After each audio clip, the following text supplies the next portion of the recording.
Rude employee sacked by undercover black CEO. I was standing right there, in the center of the electronics section, my own store, and being told, "Sweetheart, this section's for premium customers. You might want to try the clearance aisle. It's in the back, near the restroom." He said it without blinking, without shame, loud enough for people 3 aisles over to hear. I froze. Not because I was shocked. I've seen this type of behavior before. But because this was the 3rd time this month a black woman had been humiliated in this exact store by an employee who didn't know who he was talking to. Except this time, he was talking to the CEO. Me. Let me rewind a little. Just a little. It all started that Tuesday morning. I got up early, skipped my usual workout, and was halfway through a lukewarm cup of coffee when I opened my email. Subject line: mistreatment in your store again. That made 4 complaints in just under 3 weeks. All from women of color. All describing the same attitude, rudeness, profiling, disrespect. And all from this location. My name is Camille Hart, and I built this company from the ground up.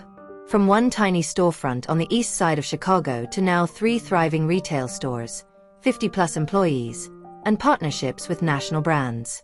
And yet, in that moment, I was being treated like someone who didn't even deserve to be in the building. Why? Because I decided to come undercover. No power suit. No fancy heels. No bodyguard. Just me in jeans, a plain t-shirt, and a tote bag.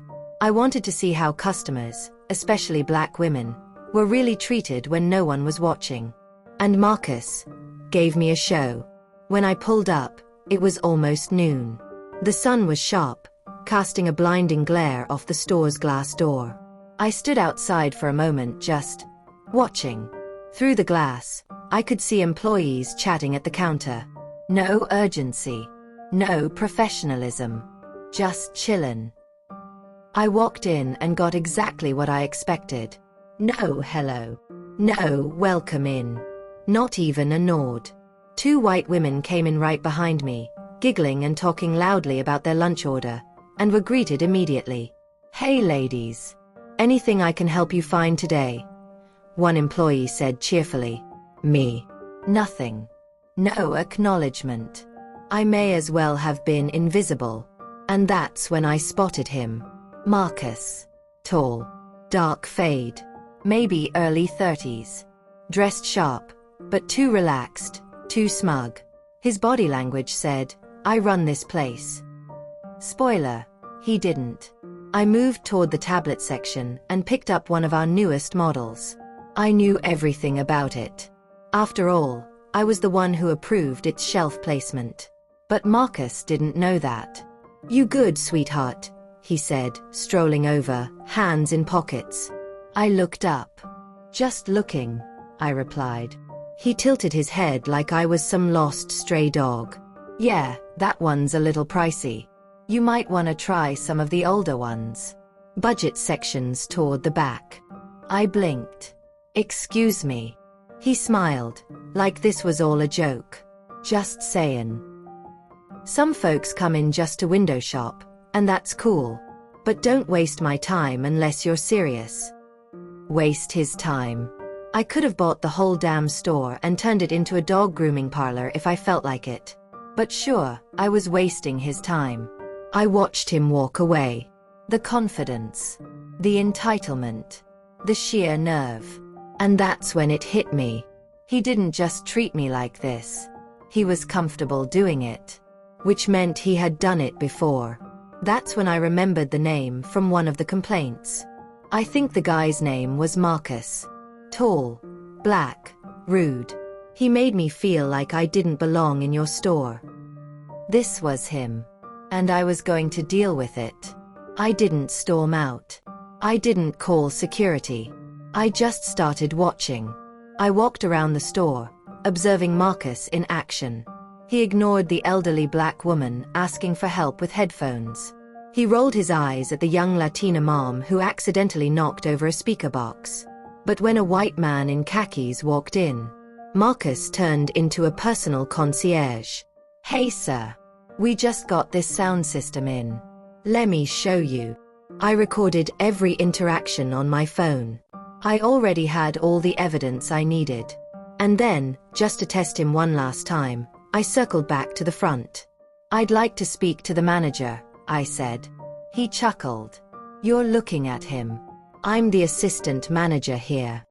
Oh. I feigned surprise. Yes, ma'am. So unless you're buying something, I'm gonna ask you to wrap it up. Wrap it up.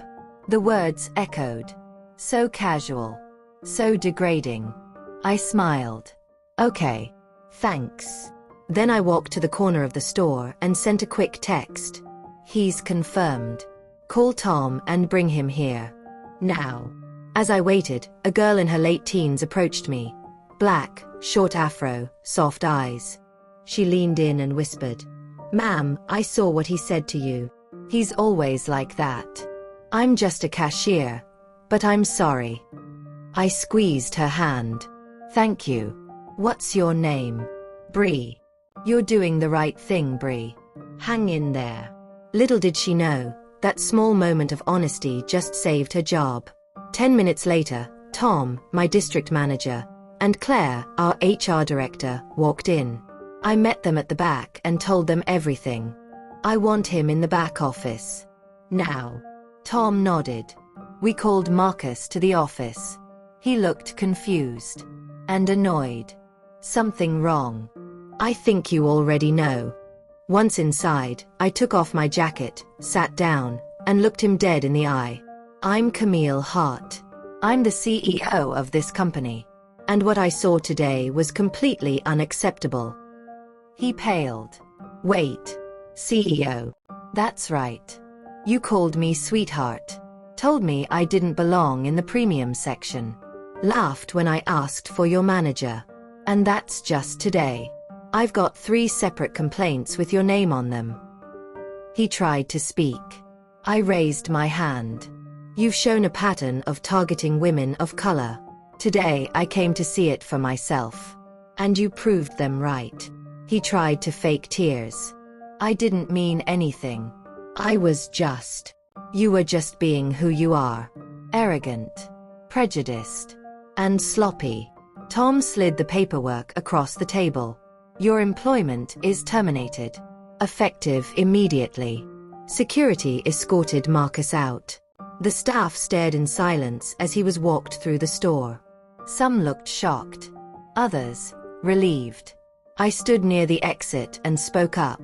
"Let me make something clear. If you treat our customers, or your fellow employees, like second-class citizens, you don't belong here. This company is built on service, respect, and community. If that doesn't fit your values, find another place to work." A few employees nodded. Bree gave me a thumbs up from the register. I felt proud, relieved, like I'd taken back control of something that had been slipping through the cracks. But just as I stepped outside, something caught my eye. I saw Marcus standing in the parking lot, arguing with someone. A woman in a black hoodie. Camera phone in hand. Wait, was that the same girl from earlier? The one who overheard him? No, it was someone else. She turned slightly, and I caught a glimpse of her face. My niece, Alana. What the hell was she doing here? She looked angry. She was recording him. He tried to grab the phone. She dodged. Kept filming. And then I saw her mouth the words. "You're gonna regret this." Not to Marcus. To me. My stomach dropped. What did I just walk into? I stood frozen in the parking lot, watching my niece, Alana, shove her phone back into her hoodie pocket and storm away from Marcus. What the hell was she doing here? She wasn't supposed to know I was visiting this store today. I hadn't told anyone but Carmen and Tom. And yet, there she was, recording Marcus like a freelance journalist. And when she locked eyes with me, I swear I saw something in her expression I hadn't seen since she was a teenager. Betrayal. Flashback. A complicated history. Alana is my older sister's daughter. Raised in the city. Smart as hell, mouth like a switchblade, and a chip on her shoulder that never quite left. I helped pay her way through college when her mom got sick. Hired her fresh out of school. Tried to show her the ropes of the business world. But she didn't want to learn my way. She wanted to burn the whole system down and build her own.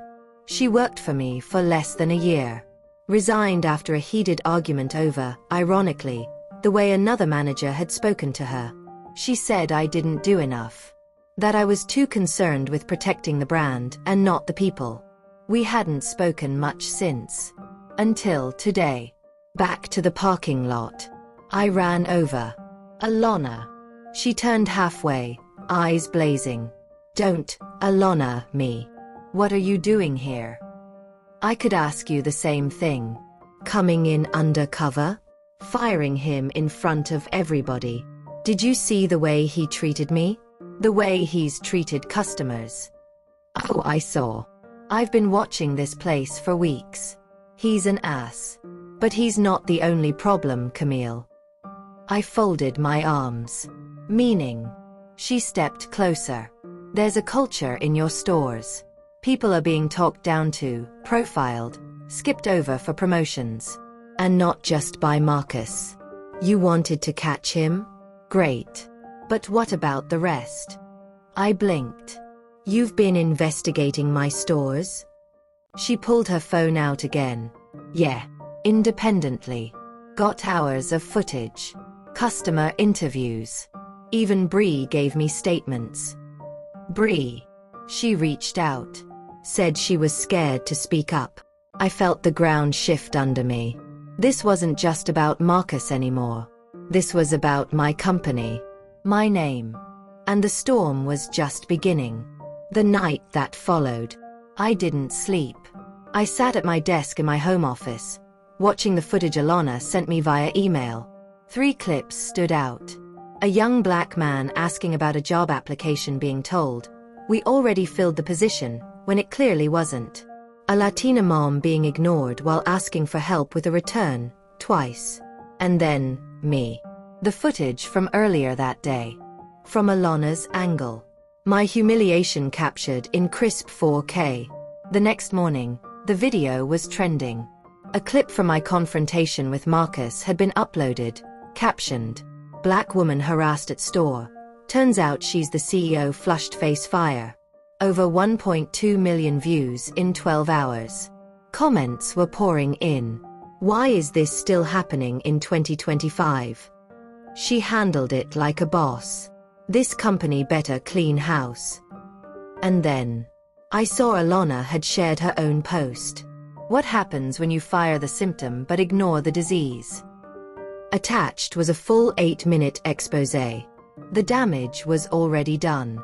By 9 a.m., my phone wouldn't stop ringing. Reporters, board members, partner brands, my lawyer. Carmen came in early. "Camille, this is bigger than Marcus." I nodded, exhausted. "I know." Tom entered behind her. "The staff's panicking. Customers are calling. Some employees want to walk out." And then Carmen handed me her tablet. "You need to see this." A former manager, a white man named David, had written a Medium post titled, "What It's Really Like Working at Heart Tech."